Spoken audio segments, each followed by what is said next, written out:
Bismillahirrahmanirrahim. President Aliyev, Excellencies, Heads of State and Government, leaders of international and regional organizations, ladies and gentlemen. Disruptive change is the dominant characteristic of global context. Whether it becomes a catalyst of creative transformation or turns into destructive force depends on the quality of leadership and management among us. We must read the context, shape the response, and deliver on the aspiration and needs of our people. Embracing and acting on the basis of cooperative advantage as enshrined in the Bandung Principles would enable us to strengthen our collective resilience in dealing with destructive change. 5 features of the current global context define the parameters of our strategies and policies. First, major power competition is back, the result determining the politics of the 21st century. Second, the threat posed by the transnational terrorist networks is medium to long-term, requiring a different type of coordination and cooperation among governments. Third, the scale and scope of the criminal economy, particularly the operation of the transnational drug cartels, is a direct threat to the well-being of the youth and welfare of families of all countries of the world.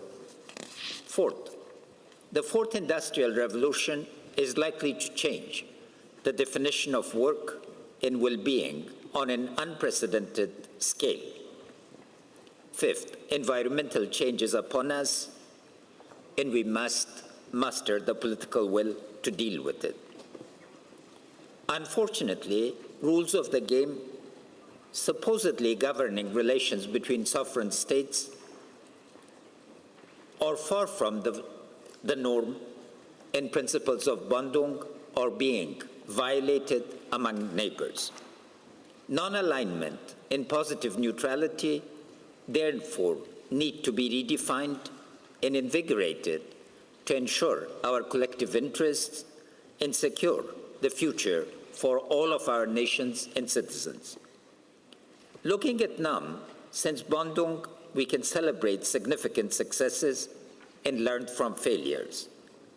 India has not only demonstrated the resilience of its democratic order, but the unleashing of its entrepreneurial creativity. Indonesia's capability to successfully deal with the simultaneous challenges of democracy, peace, growth, and good governance is cause for celebration and learning. Malaysia, where Prime Minister Mahathir invented the Visioning 2020, is an inspiration to all countries. From Africa to post-Soviet Caucasus in Central Asia, and Mr. Aliyev, Azerbaijan under your wise leadership to the Gulf, there are lessons for leading and managing political, economic, and social transitions that need documentation and careful comparative analysis.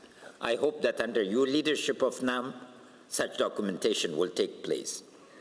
We have unfortunately also witnessed major failures: the collapse of the former Yugoslavia and its consequent ethnic cleansing, the genocide in Rwanda, and the continuation of violence and degradation of human dignity of Palestinians and the Rwanda people in Myanmar are still scars on our conscience.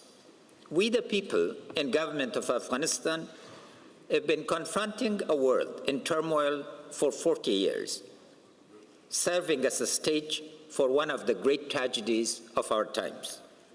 A founding member of the non-aligned movement and a staunch practitioner of neutrality for decades, our lives were shattered by the Soviet invasion of Christmas 1979.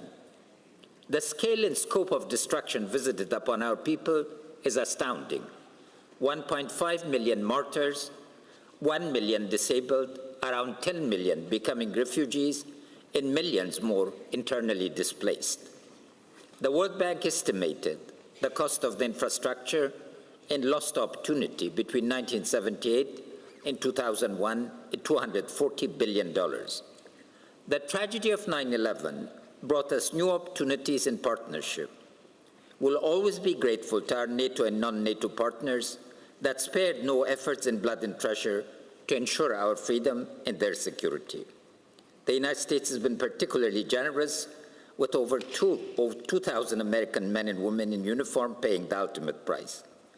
Thanks to the transition and responsibility for combat operations to the Afghan forces, on January 1, 2015, international losses have declined radically, and Afghans are now responsible for over 90% of security operations. Had the Taliban and their supporters, those who provide them with sanctuary and support networks, embraced our peace offering, the scale and scope of international forces would have been further reduced, and there would have been no need for their continuous presence. Unfortunately, the Taliban, whose operations are made possible by sanctuary, drugs, and international terrorist linkages, are carrying a full-scale onslaught against innocent civilians, investing in furthering a cult of violence and destruction for destruction's sake. Sustainable peace is therefore our top priority, and we are fully committed to bringing peace to our people and to the region.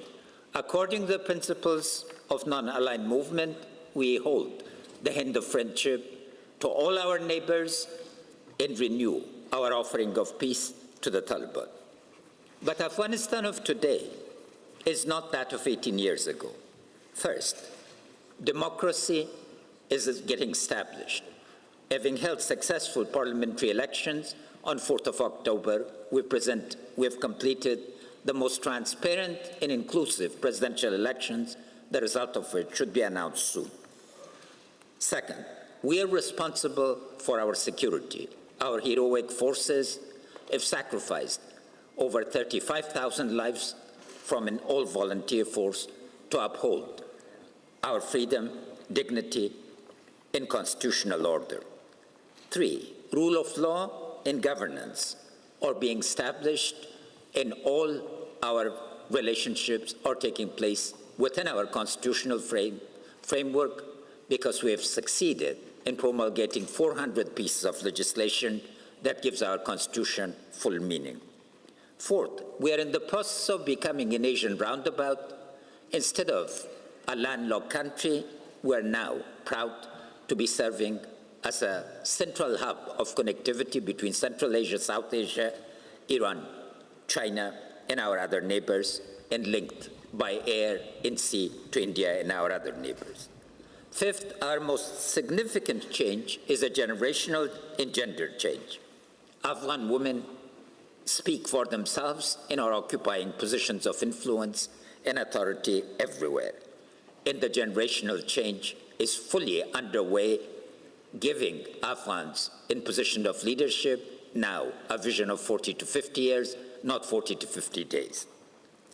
The net result of this is Afghanistan is now fully ready for an Afghan-led and Afghan-owned peace process, where the people and government of Afghanistan will carry all our partners on a peace process that should bring us lasting peace and sustainable tolerance.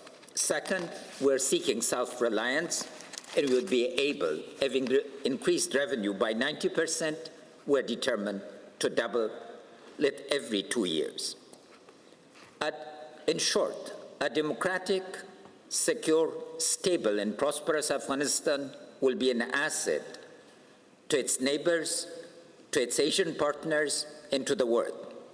A reliable partner for the international community and the non-aligned movement. Let us think through, therefore, how we can bring positive forms of non-alignment in meaningful terms of neutrality by adhering to the rules of the game that we ourselves articulated 60 years ago. Afghanistan should not be serving as a battleground for proxy forces or for exporting of unwanted elements from the neighbors in the rest of the world. We have earned a right to live in peace, in prosperity, and we are determined to fulfill our goal.